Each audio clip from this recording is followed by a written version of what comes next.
Well, I'm sure it works, and you've got to have faith it'll work, or else you'd be reduced to some kind of, mumbling idiot. Misfits, drifters, but not Ted Bundy. Here is a man who seemingly had everything.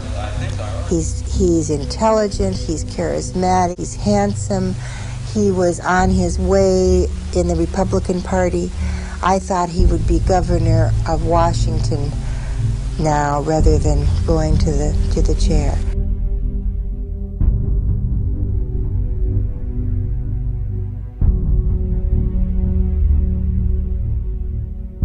Or unaware that they may be a Ted Bundy who has that vulnerability. Those that had known the charismatic young Ted were dumbstruck. When Ted Bundy was arrested, I was absolutely flabbergasted. I remember my stomach dropping out. Ted Bundy was in custody again, but his capture would spell just the beginning of an extraordinary 11-year circus. If he is the center of attention, it worked well at the prison because inmates liked him because he knew legal stuff and he helped them with their briefs. He was very friendly, and so most of the officers liked him. I liked him. Very pleasant, When I first met him, and he came up, this was to do a psychological assessment for the court to decide if he's going to spend the next several years in prison. He walks up and says, "Hi, I'm Ted Bundy." Very friendly, very superficial, very secretive.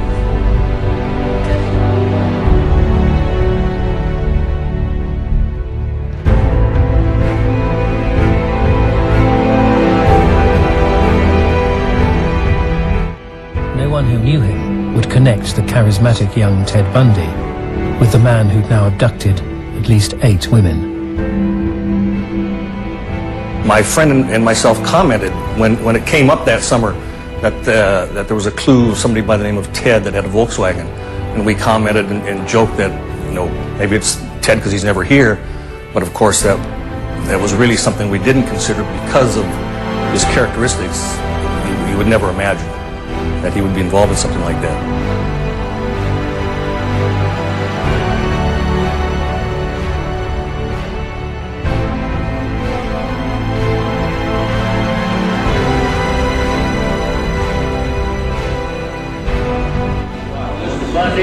In the courtroom, Bundy is lost to reality.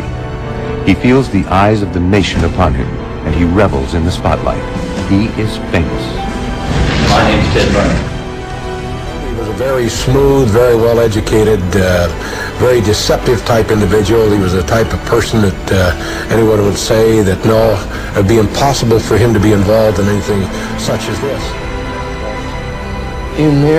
Through their eyes, they had the idea that he was very smooth talking, that he was exceptionally intelligent, that he was not a sloppy talker, that he was not a sloppy dresser, that he was very polished, that he was good looking in their eyes. Most of the women that were approached, you might say that they were intrigued by the offer.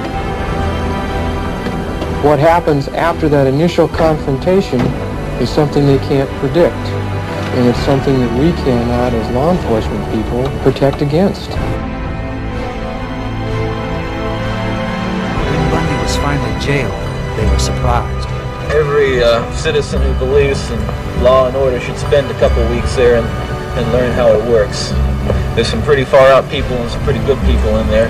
Not to say whether or not they're guilty or innocent, but it's a great education. How could such an articulate, charismatic person have committed such gruesome crimes? Unusually for a serial killer, he was also very attractive to women, which was why so many girls fatally allowed themselves to be picked up by him. Ted Bundy was a charmer. He charmed the shoes off of him. He was thoughtful, charismatic. He was an enjoyable, likable, attractive person. I was really afraid that he got deeper into my mind than I ever got into his. Still don't really know who was in control, and that bothers me to this day. Bundy was a master of his game. It's a tragedy to this group to see that such a total waste, I think, of humanity that I've experienced in this privilege. You're a bright young man. If you made a good lawyer, I'd love to have you practice in front of you, but you went another way, partner. Take care of yourself. I don't have any animosity to you. I want you to know that. Take care of yourself. Thank you. So was he born to kill? There had to be something in this child's genetic makeup that said, all you need is this certain environmental trigger, and then you'll be able to start your fate. I've absolutely no doubt that Ted Bundy had a set of circumstances in his childhood which were very unusual and potentially incredibly damaging.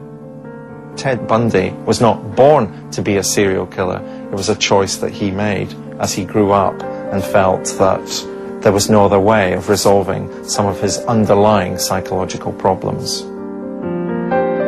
Bundy himself gave Corrections Officer Paul Decker a chilling insight into the motives for his crimes.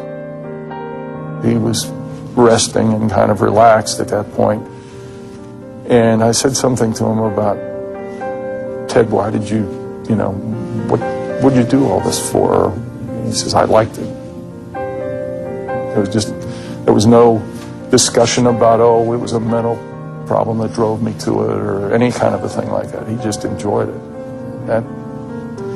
It's a terrifying thought.